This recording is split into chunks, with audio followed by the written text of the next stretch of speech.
So, I, 34 male, come from a business family. The company was started by my great grandparents and has been feeding the next generations, meaning us, extremely well. It wouldn't be a stretch to say that we've been comfortable and have a good name in the market. My father and my uncle jointly handle the business.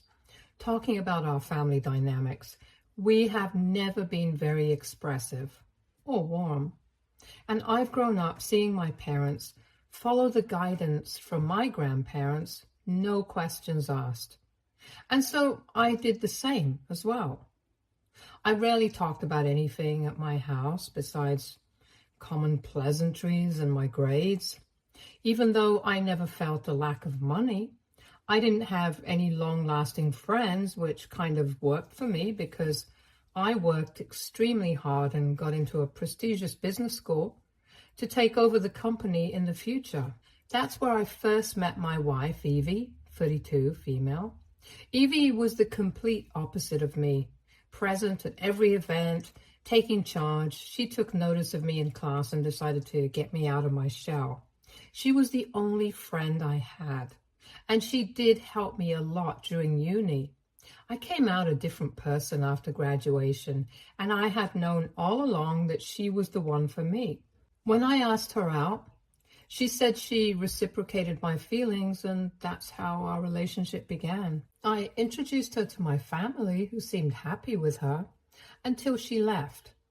That's when they began gossiping about her, saying that she wasn't from a big business family and didn't match our standards. I was getting angrier with each passing moment and wished to call them out, but decided against it in order to focus on more important stuff. The very next day, I took Evie on her favorite hike and asked her to marry me. She was surprised by it happening all of a sudden, but I assured her I knew she was the one and was sure about it after seeing her with my family. She said yes. To be honest, it was after meeting Evie that I realized how pretentious my family was. And so it wasn't out of the blue that I didn't care about their opinion. I texted everyone in the family group about the engagement. They didn't say much because that was our dynamic, but didn't say anything bad, which was a positive sign. Evie was a new entrepreneur. I won't be revealing what the startup was about to not give away our real identity, but it was something extremely new and uncertain, like Scrubby Daddy before Shark Tank. She had been extremely passionate about her business and had saved money working 2 jobs while we were in college to start her business. I offered her some financial help, but she denied it, saying it was her thing, and the only help I could give was support. My family, on the other hand, had been bugging me about the wedding and wanted to make it a spectacle for their high-class society. They thought Evie's parents must have been of high standing to be able to send her to my business school. But once they realized that Evie was adopted and came from a very humble background, they quickly backed off and suggested that I convince her to not talk about her parents at the now big reception that they were planning to have instead of the wedding. At this point, I didn't really want my family to be a part of the wedding. Now, Evie has been raised by great adoptive parents and she values family a lot. I didn't want to break her heart by telling her what my family actually wanted for our wedding, so I told her a little white lie, that I wanted to have our wedding somewhere alone, much like eloping. She obviously did ask about our friends and family's involvement, but I somehow convinced her by saying that this was a dream of mine, and it was with the permission of my family. She called her parents, who sounded happy and fine with this. So the next weekend, we went to a city famous for eloping and got married. I called my mom after the wedding to inform her about it, and the news spread like wildfire. None of my family members were impressed by my stunt, but for the sake of their reputation, they acted like it was planned all along. After our honeymoon, Evie went to stay with her parents for a few days, and I went to stay with mine. As expected, I got an earful for marrying without their permission or presence. I usually am the quiet one in the house, but this time I spoke and reminded them how they talked about Evie taking a stand for her. They must have realized I wasn't as docile as they thought, and getting caught in their hypocrisy shut them up good. They didn't talk about it much after that and quickly shifted focus to the big Christmas celebration they'd be hosting as a replacement for my wedding. I didn't want to be a part of this for show celebration as well, but agreed to it thinking of the connections Evie could make for the future of her business. My mom, my aunt, uncle's wife, and her son Frank, 25 male, were in charge of planning the whole event. The event was in a month, and I realized it was the right time for me to tell Evie about my family's opinion of her, to make her aware of anything that might come through. I feared that things might go south for us. But to my surprise, she said she had known about it from the moment they met and thought that I would end our relationship after that night. But my proposal made her trust me even more, and she assured me that she was ready for whatever was coming. I was happy with this and explained to her how to leverage her position at the party for the future. We didn't realize when a month had passed and it was time for the big celebration. We went and were welcomed by Frank. We decided to meet my parents, grandparents, and the rest of the family at first, as they were the hosts. They did welcome us, but very coldly. My dad didn't even hug me while congratulating me on the wedding. I looked at Evie and she gave me a look of assurance that we would get through this. The Christmas party was a partial success because Evie's business was able to catch a few eyes. But a lot of things went unexpectedly bad. After everyone other than the family left, I realized that we hadn't talked to anyone except Frank from the whole family that night. This night was also supposed to be the night the usual talk about handling the business happens. So I presumed that I would finally get some position at the family company. So when I finally went to my mom to talk to her, she asked me and Evie to sit on the sofa and wait for everyone to come. When my father came, the ambience suddenly turned stressful as he began telling me how my uncle was going to get the charge of the company for the time being because he had new and better ideas to expand the business, whereas I have been too busy with my marriage. I thought it was unfair and tried to explain to them how I have always been there and have been specifically preparing for the role for the last 2 years, to which my dad responded that my seriousness about the job was well reflected when I decided to marry Evie, not caring about their reputation and associating our family name with her and her failing business. Everything was happening all of a sudden, and as angry as I was about them berating Evie like this, I still couldn't get over the thought of not being a part of the family business I had been preparing for since childhood. I wasn't able to gather my thoughts and went out to get some air, with my mother following.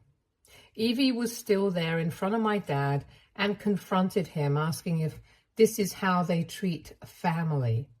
My dad laughed in her face and told her she and her husband may try becoming a part of the family once she's on par with them. Evie was extremely flustered and had no response, so she stormed out as well, taking me with her back to our home. The next day, when I was able to make sense of what had happened, I called my dad again and asked if I could talk to him privately, because my intention was not to get a job at this point, but to remind him that no one talks to my wife like he did. He denied it and said everything that was supposed to happen had happened yesterday. I tried calling everyone after that, But only my mom responded and begged me to not escalate this issue anymore. I talked to Evie after this, who was also pretty broken with my family's remarks, but suggested that we should move on. I agreed and chose peace instead of petty revenge. I was in a pretty bad state for a few days over losing the thing I had worked for my whole life. After which, Evie offered me a high PR position at her company, which I accepted to move on. We did get a few calls from my mother over a few months after this fight to check on us, but it stopped soon, and we were in no contact with our family for almost a year now. My not getting into the family business was a bit suspicious at first for people who knew us. But because my family hadn't disowned me publicly, the rumors stopped over time. During this 1 year, I helped Evie with her connections in the market, and her business started to boom once it found the right pace. With a larger market and the correct connections, her business was growing at a lightning pace, so much so that she was named as one of the rising entrepreneurs by a magazine. This also means that we were doing extremely well financially now, with profits finally coming in good. Because the business was doing good, Evie and I were planning to focus on ourselves and decided to give ourselves a digital detox vacation in the mountains. When we came back and looked at our devices, they were flooded with calls and messages, so both Evie and I decided to get to them. Evie's phone had quite a few missed calls from my mom, a few voicemails, and an email. Evie decided to open the email first instead of calling back, thinking something bad must have gone down. The email mentioned that Mom was missing us and wanted to have lunch with just Evie to catch up. Evie was thrown off by this and decided to call my mom, asking her why she was trying to contact her now after a year of humiliating her. My mom responded that it all had been a mistake and they wished to sort it out. Evie said that she'd have to talk to me about it, but Mom asked her not to do that and to meet her first. Evie thought my parents must have realized their mistake and were going to offer me the leading position in the company. And because that position had meant a lot to me in the past, she decided to go and meet my mom. My mom treated Evie with the utmost respect, which was very unusual in comparison to what had happened at the Christmas celebration. Mom asked me and how I was doing and congratulated Evie on her newfound success. Evie behaved nicely and asked the purpose of the meeting. My mother then told her how my dad and uncle wished to get her input and advice on their business after she had done so well with hers. Evie was shocked to hear that my family was trying to get in touch just to use her skills. She still kept her calm and told my mom that she wasn't going to talk to anyone in my family without me and that she'd get back to my mom soon, and left. Evie and I got into a pretty huge fight that night because of her going behind my back to meet my family, the people who humiliated both her and me. I told her that no wish of mine was more important than her respect, and that there was no way I was going back to them after they decided to cut us off. Evie said she would drop a text to my mom tomorrow that we wanted nothing to do with her or their family. Now, at this point, I should have acted like an adult, but decided to take my petty revenge. I told her I wanted my family to feel shameful for how they had treated me. So I asked Evie to text my mom that we were ready to meet them, but only if we got to talk to everyone together. Evie wasn't very happy about it, but decided to stay out of mine and my family's dynamic and texted my mom the next day. We went to our family's home that weekend and were treated like royalty. My dad even called me his golden son for marrying Evie and making her a part of the family. I blatantly asked my dad what he wanted from us after a year of shunning us because we didn't match their financial status.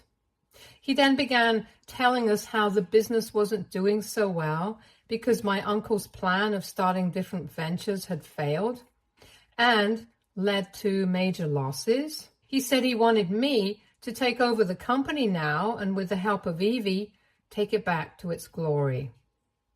I wanted to laugh in his face, but composed myself somehow and asked him why he thought we would help him. He wasn't expecting this and fumbled a few things, including, because we were family. I reminded him how he treated me, his own son, and my wife like trash because we didn't fit our family's standards. I got up and told him to ask for help from my family once he was at par with us and stormed off with Evie before he could say anything. I asked Evie to block my mom, which she did. And now my mom and everyone else have been blowing up my phone with texts, blaming me for making a joke of their financial situation instead of helping them out. Even Evie says that I should have just said no instead of having a laugh at their misery. And now I do think I might have gone a step too far. Update 1. Firstly, thank you to everyone who supported me in the comments and to those as well who called me out on the last incident. I have realized that I was an a-hole for taking the extra effort just to humiliate my family. But after all, they had put me and Evie through so much. I couldn't miss the opportunity. I do realize I was wrong, but there's no way I'll be apologizing to them, which some of the very irrational comments mention. Anyway, here's the update on the whole situation. So since last time, my dad has fallen ill, which my family is blaming on my ruthless remarks. But it was later revealed that it was just the flu he caught during his business trip the previous week to a colder state.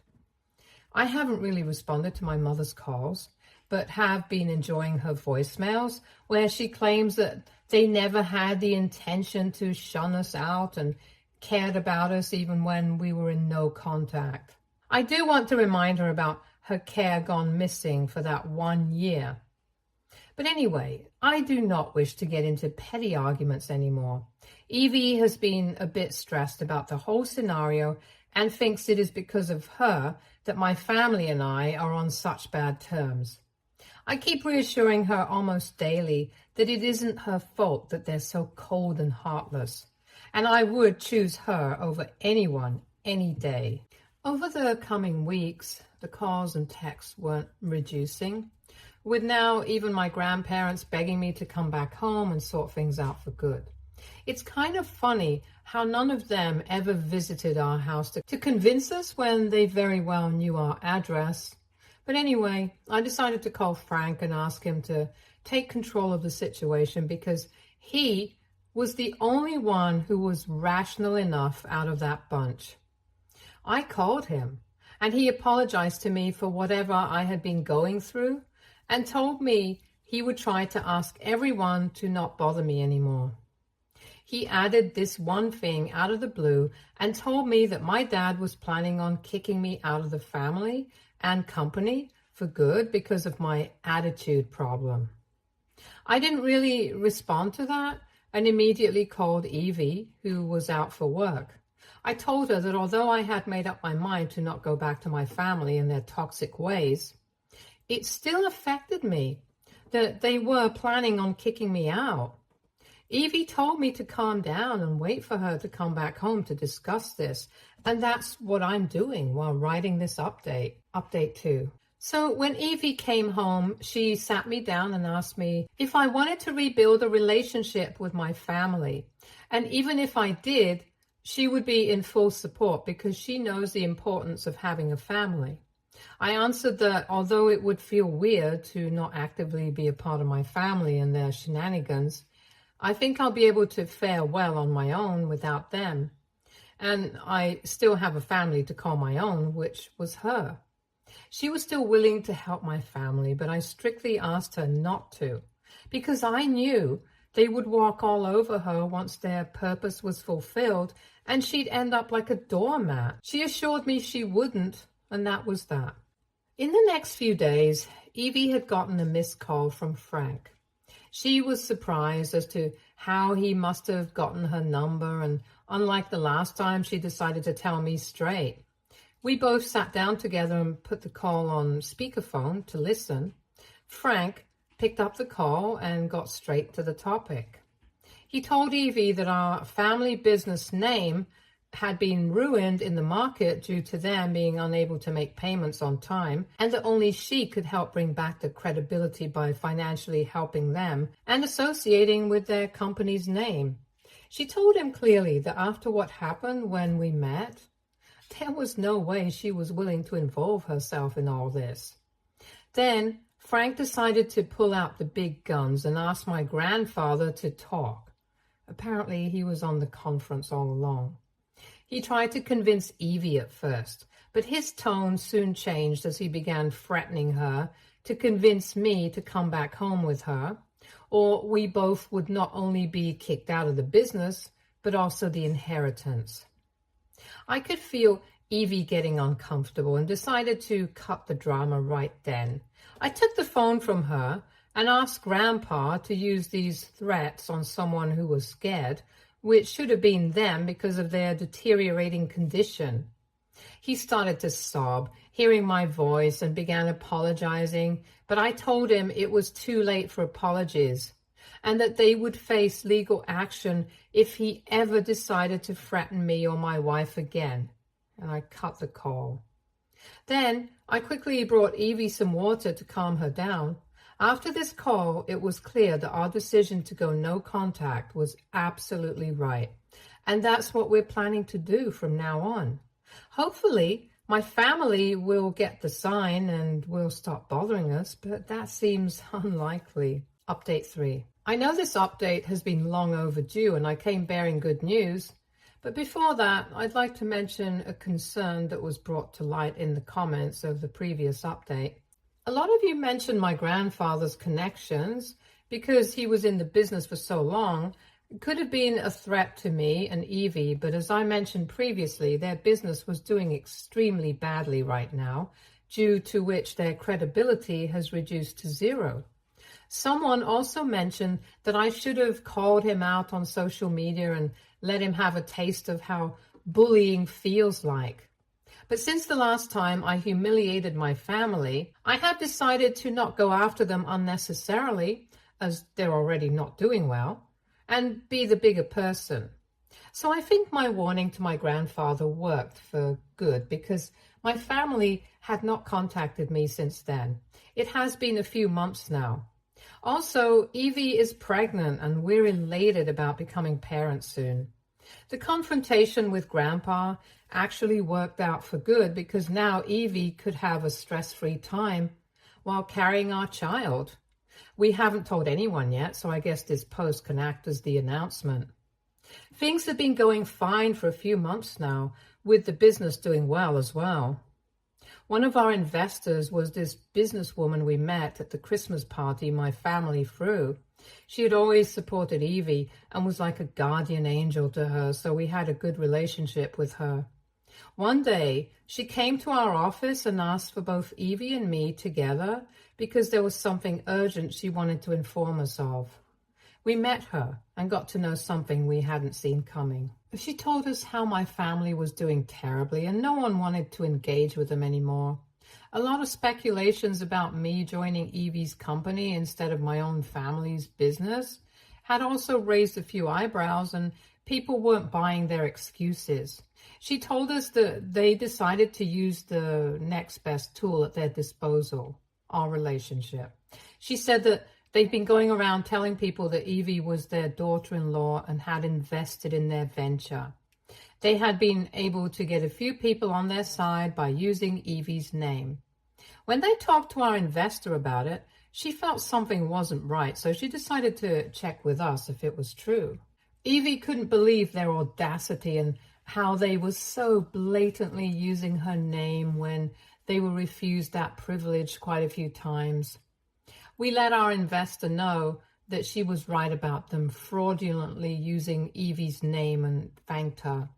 Before leaving, she suggested that we take quick action on it because it wasn't too good for our name to be associated with theirs in case anything goes south.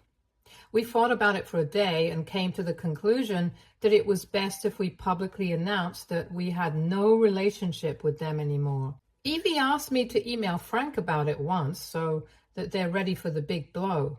I didn't want to do that, but ultimately complied with my pregnant wife. I told him in the email that I knew how they were using our name without our permission, an action that should be pursued legally, but instead, I was going to spare them their misery and just make an announcement of no association with them. I got a reply from him within just a few minutes in which he mentioned that I was free to do whatever I wished because there was no way he could convince our parents to not use Evie's name. The next day, I made a huge post on my social media, making it very clear on behalf of Evie and me that we weren't associated with my family anymore, and that whoever decided to conduct business with them in our name would be responsible for themselves. We knew this was going to cause a lot of chaos.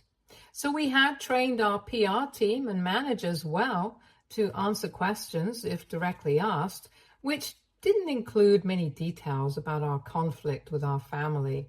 As Evie and I decided to not address anything past this, things did go south as we expected. The post gained a lot of impressions with people asking all sorts of questions and making up stuff. My dad and uncle did try to calm the fire down from their end by making a fake claim that Evie's and my social media were hacked, and it was false. But once people got confirmation from our end, my family's business tanked like never before. I wasn't pleased at their downfall, but they had brought this on themselves. The situation was a lot to handle, so I suggested Evie take a few weeks off, to which she agreed and went to stay with her parents. I am glad Evie wasn't taking the heat because after the revelation and incurring a lot of losses, my family decided they had nothing to lose and went crazy after me and her. They decided to share their side of the story in which they claimed that I had abandoned the family after stealing funds from them and used them to start Evie's business.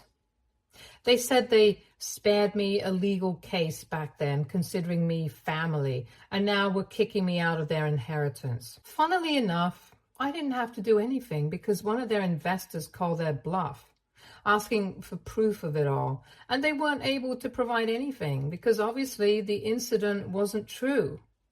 Things have been quiet after my family's self-sabotaging Facebook post, and Evie will soon be back at work.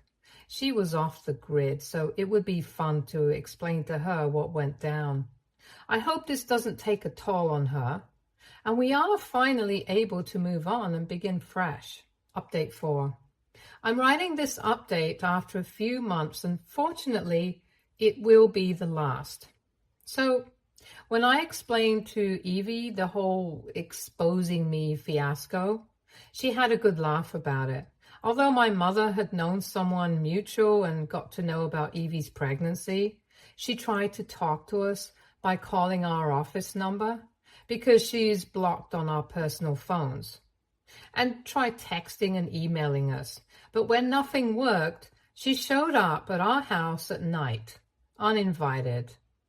We let her in, looking at her condition because she was drunk beyond measure. She told us that after our announcement regarding them, the business hit rock bottom and they had to shut down a lot of it just to pay back debts. That had caused a rift between my dad and my uncle, and now they were living separately with my grandparents shifting to their country home.